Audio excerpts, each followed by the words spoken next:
us today is Manish Bandlish, Managing Director of Mother Dairy, to talk about summer performance, shifting market dynamics, future expectations, and of course their latest Aai Jaisi Mumbai Mumbai-centric campaign that celebrates the city's spirit, which is like a mother and aims to connect more deeply with Mumbaikars. Manish, welcome to CNBC TV 18 again. Thank you, Shibani. Manish, we meet after a year. The last we spoke and the last time you were here was last summer. And this time you are introducing the Aai Jaisi campaign into the Western market, into Mumbai. Tell us more about it. See, last year, if I go back, we had launched this Aai Jaisi campaign, which was a national campaign. And it got raving reviews. I mean, we got very, very good reviews from our customers. They really liked the campaign. It was a very emotive kind of a campaign, which also won a few awards. We also got the IFE award for that this year. Now, Western region for us is a very, very focused region, and we are coming up with multiple investments in Nagpur and other places. And Mumbai is a very, very prime market for us.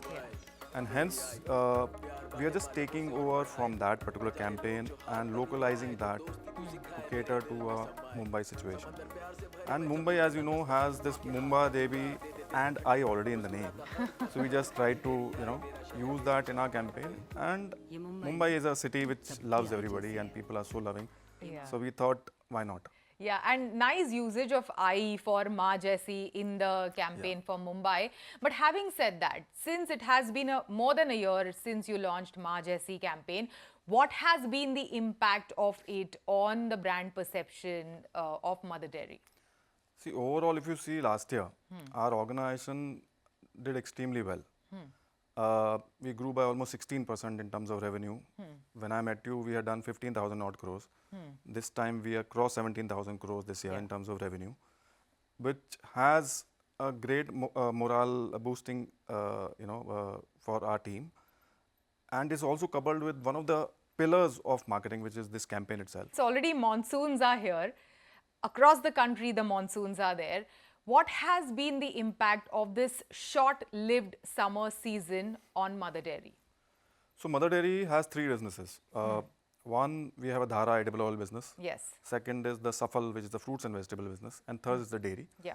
So we have not seen any major impact on Dhara. Actually, we are doing fairly well in terms of growth. Safal, we have a certain pulp, which is a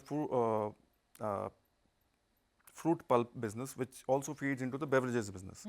So there, obviously, the demand would be tapered because if the mango-based drinks are not going to sell, then that lifts becomes a little challenge. Otherwise, we are doing extremely well on the other parts of the Safal business. For dairy, yes, summer-based products definitely are seeing an impact. And this is not only for us, but for the industry. Because unless and until there is a consistent high temperature for at least 10-15 days, people's pickup of ice creams, of the chaach and curd, goes a little lower than expectation. Yeah. So as I see it, we had planned multitude of growth. That growth percentage will get a little less. Yeah. And that's what we are seeing in our numbers also. Yeah, you said 10% lesser than you expected this summer, right? Yes. Yeah. That's what we expect this season to go to. Yeah. North is still seeing a up and down of summer. So we are seeing every week there's one storm which takes the temperature down. But we are still hoping that the summer will continue for some more time. Yeah. But yes, monsoon, you don't know. It's been 10 days earlier in Mumbai. Yeah. So maybe in Delhi also it will have some impact. Yeah.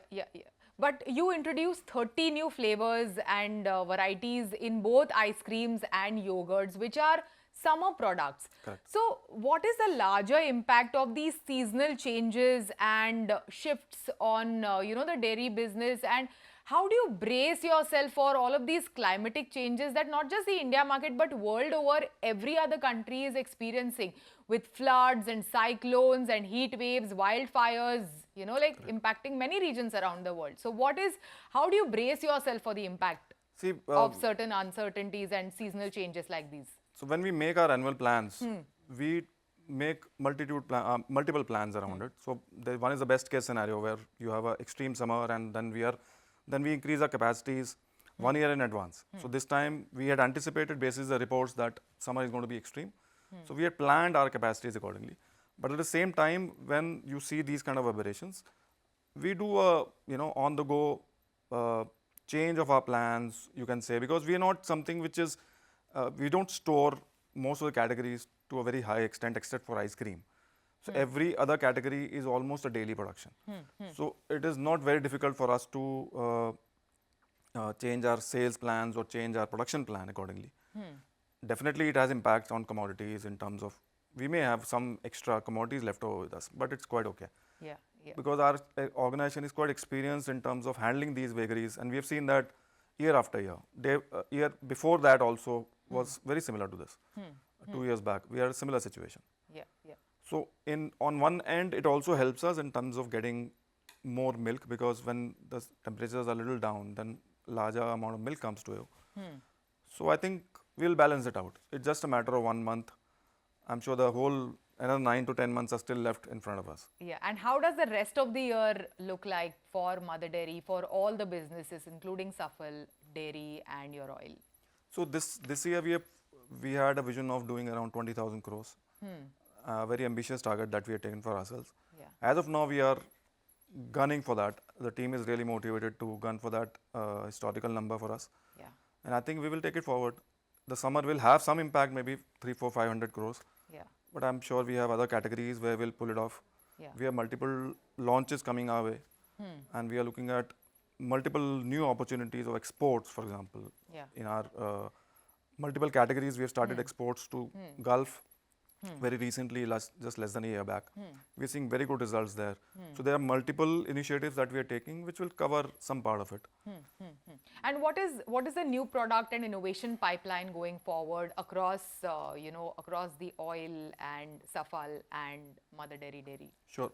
So for example, for dairy, if I start with very recently, just a month and a half back, we launched Pro Milk. Yeah. Pro Milk is nothing but a daily top-up of your protein Yeah. intake. Yeah. And multiple studies, I'm sure you also know about it, have shown that protein intake in India is a big problem, Yeah. especially for vegetarians. Correct. And due to which, while people don't realize, it has long-term impact.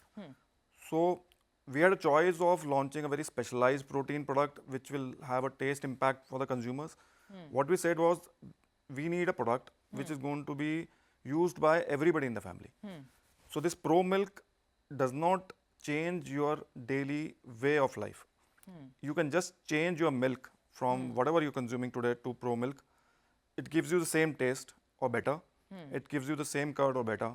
It gives you the same properties of milk, and it has a healthy proteins from the milk source. Yeah. So it's almost as good as a fortified protein milk which can be topped up on a daily basis. Yeah. Yeah. So this has got very good review in NCR, Yeah. which I'm sure in future months we will launch into other markets as well. Yeah. Otherwise, we had, as you said earlier, we've launched multiple ice creams in our portfolio. We're going to be launching very soon a raita or a charge variant of pudina, for example. Dhara, we just launched cold press kachi ghani mustard oil. We also launched Geer ghee very recently. Got very good reviews around that. Safal, for example, we are likely to go into a frozen range. We're going to expand that frozen range. So our insight for Safal has been that if you go to multiple markets, there are a lot of housewives and families who store at the time of the season in their fridges. If you open their freezer, you will find carrot, you will find peas, you will find many such commodities which they store for the off-season time. Yeah. And this is not only for people who are middle class or anything. I've seen every class of customer is storing that, and the household takes a lot of pride that, you see, I've stored it for the off-season. I'm able to feed you XYZ commodity or vegetable. So that insight we want to use now. We are working on that particular category. Yeah. Because we already have a frozen pea which was very innovative at that point of time. Correct. This category can become bigger for us. Yeah. We are launching multiple food processing packages for our export business.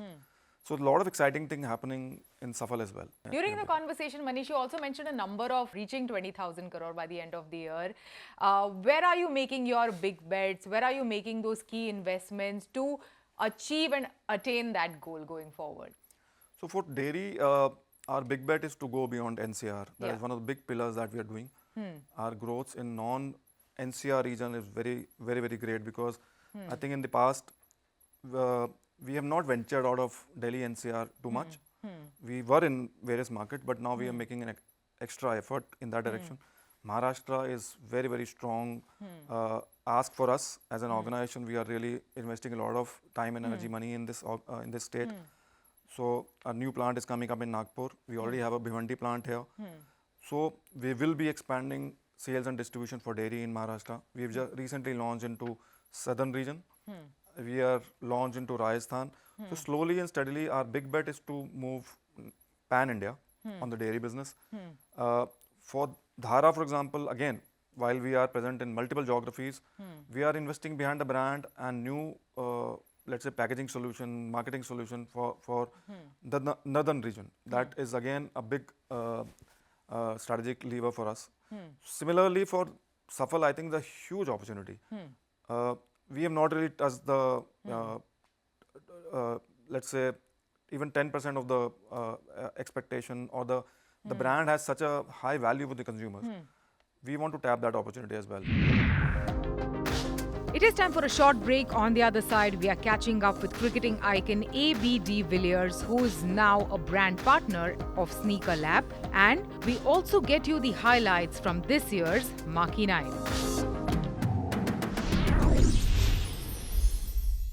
From 360-degree shots on field to 360-degree style of it, I'm catching up with one and only cricketing icon AB de Villiers, who's joining us. He's also now a brand partner for a South African sneaker care brand, Sneaker Lab, right here. AB, welcome to CNBC TV 18.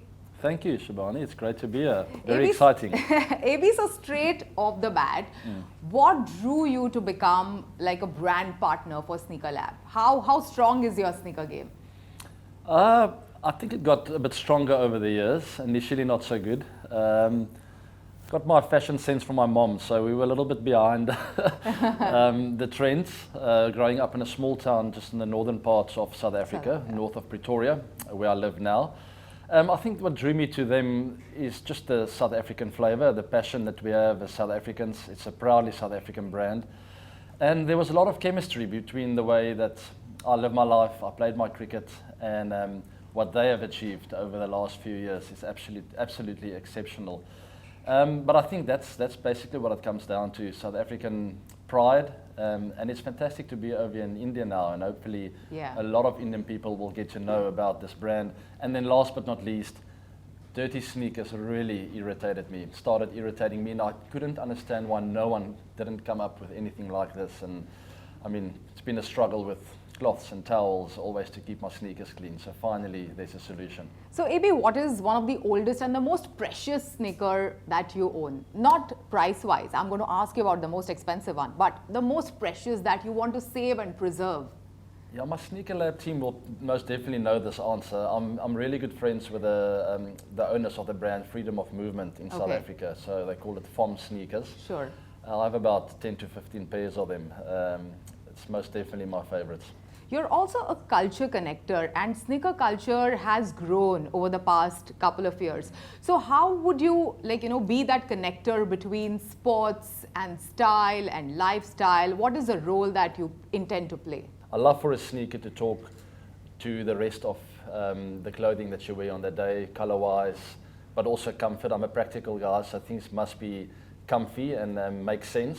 Yeah. But I love just looking good. It makes me feel happy and confident about myself without going overboard and being obsessed with how good I look on the day. Amongst cricketers, whom do you think has the strongest sneaker game? I've got to think of Virat Kohli straight away. He loves his fashion. He's married to a Bollywood star, so he's a bit under pressure, big responsibility, and but he handles it really well. He loves his fashion. He doesn't always talk about it or try and show off. It's a natural thing.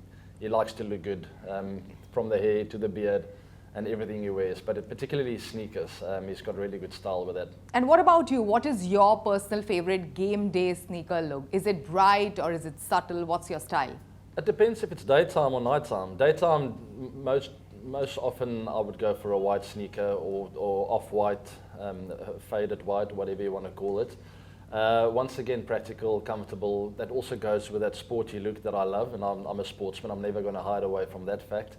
But yeah, generally just a nice white sneaker. I've got a nice pair of Air Jordans as well, a very special pair at home that I actually got from the Viacom team, the Geo Cinema team, as a gift. Fits me to the T, and I've been wearing that quite a bit as well. It's a limited edition one as well. Wow, they made it very clear. Yeah, absolutely. Air Jordan is a part of every sneakerhead's wardrobe, including mine, by the way.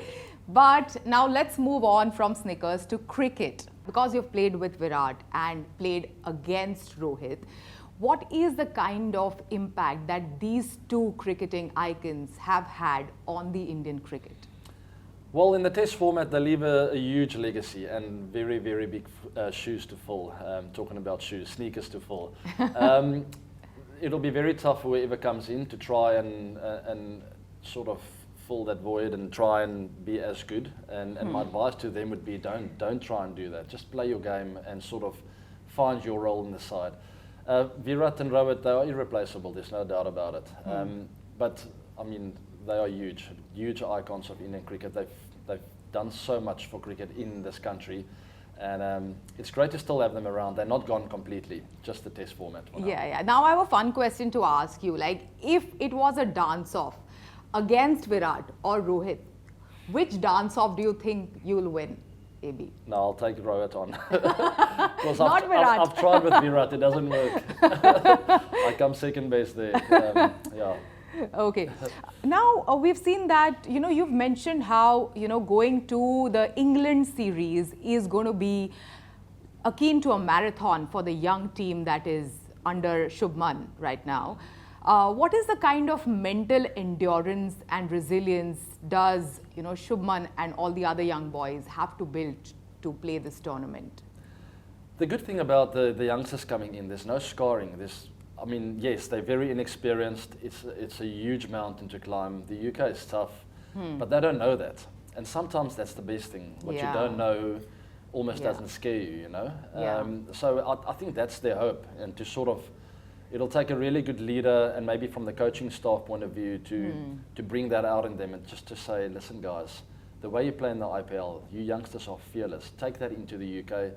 It might be bold, but just go and free yourselves up and play your games and stick to that. Don't try and fill Virat's shoes or Rohit's shoes. Don't think about all the bowlers of England and their batters and the crowd. Just go and express yourselves, and that could be a really good medicine for them. We'll see if they take that approach. I think it'll work well, but that's probably the biggest advantage they have. Now, before we wrap, we are taking you to Storyboard18 Marquee Nights that happened this week in Gurugram, where Havas chairman and CEO Yannick Bolloré spoke about how they have grown in India through acquisitions. At the event, Bolloré emphasized Havas's positioning as a challenger brand, a trait he believes resonates with both clients and employees.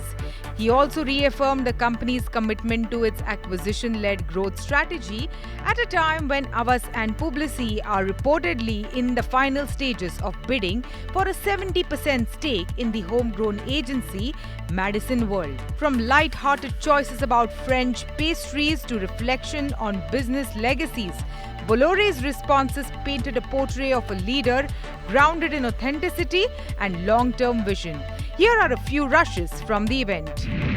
Given the number of consolidations that are happening in media and advertising, do you look at yourself, going forward as a consolidator, as probably a target? How would you look at yourself? I mean, we consolidated a lot the independents in India. We grew through acquisitions. So we've made 5-6 acquisitions in India during the past 8 years.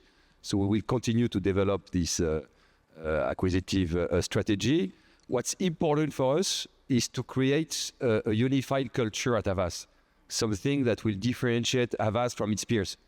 I mean, I know our clients, I know what they like at Havas. I talked about the long-term strategy policy. Our clients love that we are the challenger brand. When you're the challenger, I mean, in this room, we have many challengers. It's giving us an extra boost of motivation. I even have some clients that are leaders in their industry who love to describe themselves as challengers, so they keep the energy in the morning. so they don't, just rest on what they have achieved. And I think this is what people like at Havas, this culture, this family culture, this creativity, this media, everything we have built in data and tech. So for now, I really believe that we have the great scale to compete, even maybe the best scale, I told someone earlier today, if I were a client, if I were a CEO of any company in India, I would choose Havas as a company to work with. Yannick, what do you think of Prime Minister Narendra Modi? Have you met him? No, I didn't have the chance to meet him, and he came to Paris last July. And I know my President Macron, has a great relationship with President Modi.